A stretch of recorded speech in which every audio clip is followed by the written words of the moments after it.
በአፍሪካ ቀንድና በመካከለኛው ምስራቅ መካከል ያለው የፖለቲካ መስመር እየተቀየረ መጥቷል። ኢትዮጵያና የተባበሩት አረብ ኤምሬቶች የገነቡት አዲስ ስልታዊ ጋብቻ ከመደበኛ ዲፕሎማሲ ባለፈ የቀጠናውን የኃይል ሚዛን የሚቀይርና የሉዓላዊነትን ትርጉም ዳግም የሚጽፍ ሆኗል። የዱባይ ካፒታል ከአዲስ አበባ ወታደራዊ ቁርኝት ጋር ሲቀናጅ የሚፈጥረው አዲስ ኃይል በቀይ ባህር ፖለቲካ ላይ ምን ይዞ ይመጣል የሚለው ተጠባቂም ሆኗል። ኢትዮጵያ በአፍሪካ ቀንድ ያላት ግዙፍ ተጽዕኖና የተባበሩት አረብ ኤምሬቶች በዓለም አቀፍ ፖለቲካና ኢኮኖሚ ያላት ጉልህ ሚና ሲቀናጅ ለሁለቱ ሀገራት ብቻ ሳይሆን ለቀይ ባህርና ለአፍሪካ ቀንድ ሰላም ትልቅ ትርጉም አለው ተብሎም ይጠበቃል።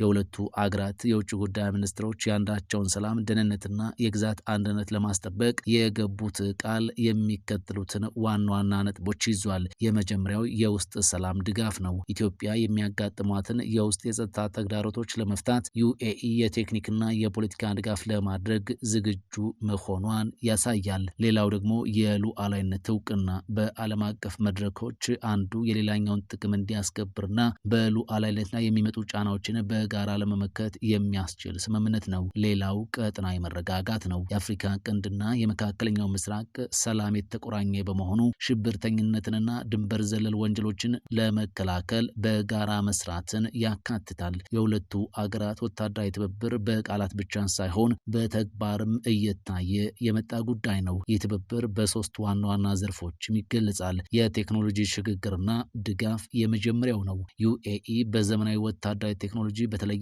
በድሮን ቴክኖሎጂና በመረጃ አሰባሰብ ያላትን ልምድ ለኢትዮጵያ መከላከያ ሰራዊት በማካፈል ረገድ ትልቅ ሚና እየተጫወተች ትገኛለች።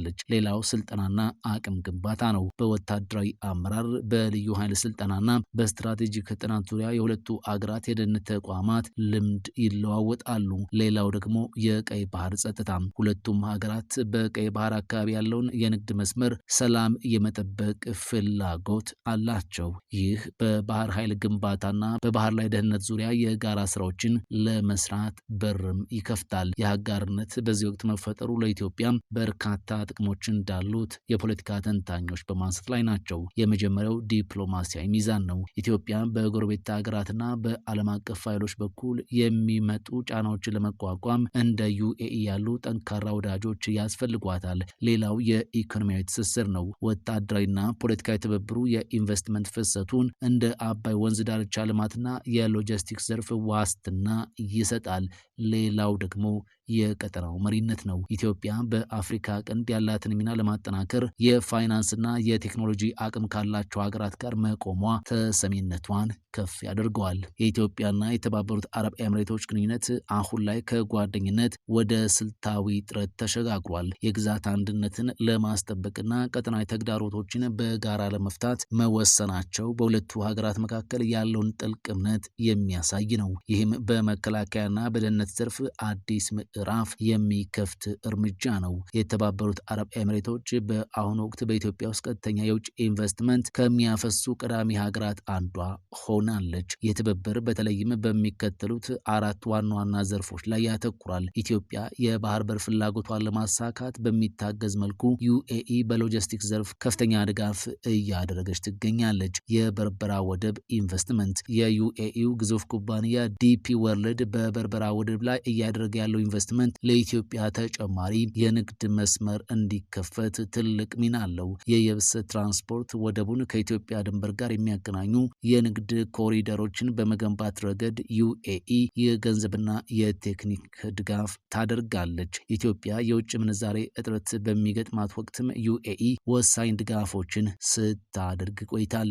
የማዕከላዊ ባንክ ድጋፍ በተለያዩ ጊዜያት የዩኤኢ መንግስት በኢትዮጵያ ብሔራዊ ባንክ ውስጥ በቢሊዮን የሚቆጠር ዶላር በመቀመጫነት በማስቀመጥ የብርን የመግዛት አቅም ለመደገፍ ሞክሯል። ለታላላቅ የልማት ፕሮጀክቶች የሚሉ የረጅም ጊዜ ብድሮችን በማመቻቸት ረገድ የዩኤኢ ልማት ፈንድ ንቁ ተሳትፎ እንዳለውም ይነገራል። ዩኤኢ ለምግብ ዋስትና የምትመካባቸውን የግብርና ምርቶች ከኢትዮጵያ ለማግኘት በምላሹ ደግሞ በኢትዮጵያ የኃይል ዘርፍ ላይ ኢንቨስት እያደረገች ትገኛለች። የዩኤኢው ማሳዳር ኩባንያ በኢትዮጵያ ውስጥ ግዙፍ የፀሐይ ብርሃን ኃይል ማመንጫ ፕሮጀክቶችን ለመገንባት ስምምነት መፈራረሙ ይታወቃል። ለውጭ ገበያ የሚቀርቡ አትክልትና ፍራፍሬዎችን እንዲሁም የስጋ ምርቶችን በከፍተኛ ጥራት ለማምረት የሚያስችሉ የግብርና ማቀነባበሪያ ኢንዱስትሪዎች በዩኤኢ ባለሀብቶች በኢትዮጵያ እየተገነቡም ይገኛሉ።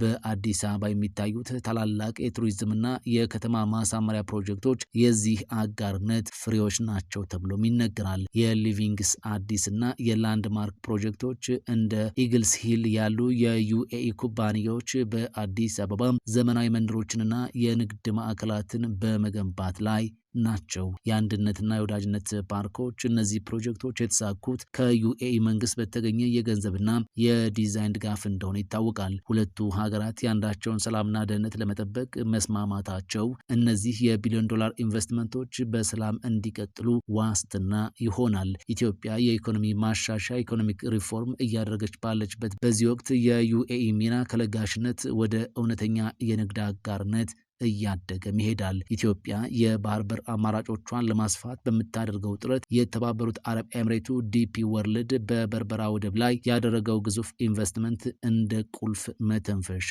ይታያል። ኢትዮጵያ ለውጭ ንግዷ 90% በላይ የምትጠቀመው የጅቡቲን ወደብ እንደሆነ ይታወቃል። በርበራ ደግሞ ይህንን ጥገኝነት በመቀነስ ለምስራቅና ለደቡብ የኢትዮጵያ ክፍሎች ቅርብ የሆነ አማራጭ ሆኗል። ዩኤኢ ወደቡን ከማዘመን ባለፈ ከበርበራ እስከ ኢትዮጵያ ድንበር ቶጎ ውጫሌ የሚዘልቀውን ባለ ጥራት መንገድ በመገንባት ረገድ ከፍተኛ ድጋፍም አድርጋለች። ይህ የጭነት መኪናዎች በፈጣንና በቅናሽ ዋጋ እንዲንቀሳቀሱ አስችሏቸዋል። በወደቡ አቅራቢያ የተገነባው ነፃ የንግድ ቀጠና የኢትዮጵያ አምራቾች ምርታቸውን እዚያው አቀነባብረው ለዓለም ገበያ እንዲያቀርቡ እድል ይሰጣል። ዩኤኢ በዘመናዊ ጦር መሳሪያ ቴክኖሎጂ በተለይም በሰው አልባ አውሮፕላኖች ማለትም ድሮን ያላት ልምድ ለኢትዮጵያ መከላከያ ሰራዊት ትልቅ አቅም ሆኗል። ኢትዮጵያ በውስጥ ሰላምና ደህንነቶች ተግዳሮቶች ሲገጥሟት ዩኤኢ የላቁ የድሮን ቴክኖሎጂዎችን በማቅረብና ቴክኒካዊ ስልጠናዎችን በመስጠት በመርዳት ላይ ትገኛለች። ሌላው የመረጃ ልውውጥም ይገኝበታል። ሁለቱ ሀገራት በቀይ ባህርና በአፍሪካ ቀንድ አካባቢ ያለውን የሽብርተኝነት እንቅስቃሴ ለመቆጣጠር የደህንነት መረጃዎችን በጋራ ይለዋወጣሉ።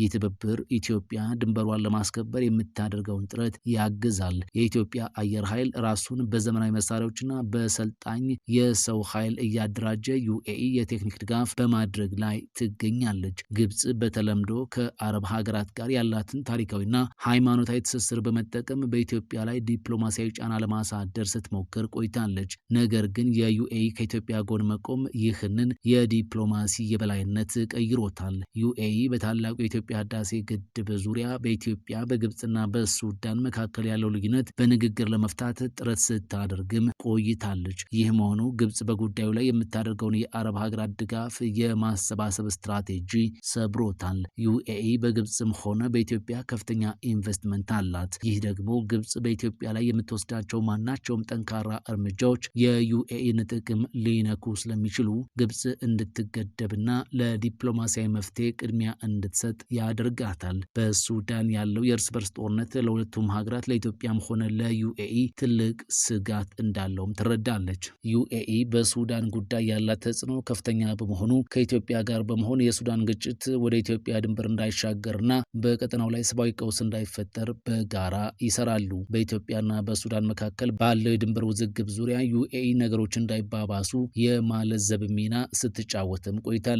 ቀይ ባህር በአሁኑ ወቅት የዓለም ሀያላን ሀገራት ፍላጎት የሚያርፍበት ቁልፍ ስፍራ ሆኗል። ዩኤኢ በሶማሌላንድ በርበራና በሌሎች የአፍሪካ ቀንድ አካባቢዎች ያላት ተጽዕኖ ኢትዮጵያ ያላትን የባህር በር የማግኘት ፍላጎት በዲፕሎማሲያዊ መንገድ እንድታሳካ በር ይከፍታልም ተብሎ ይጠበቃል።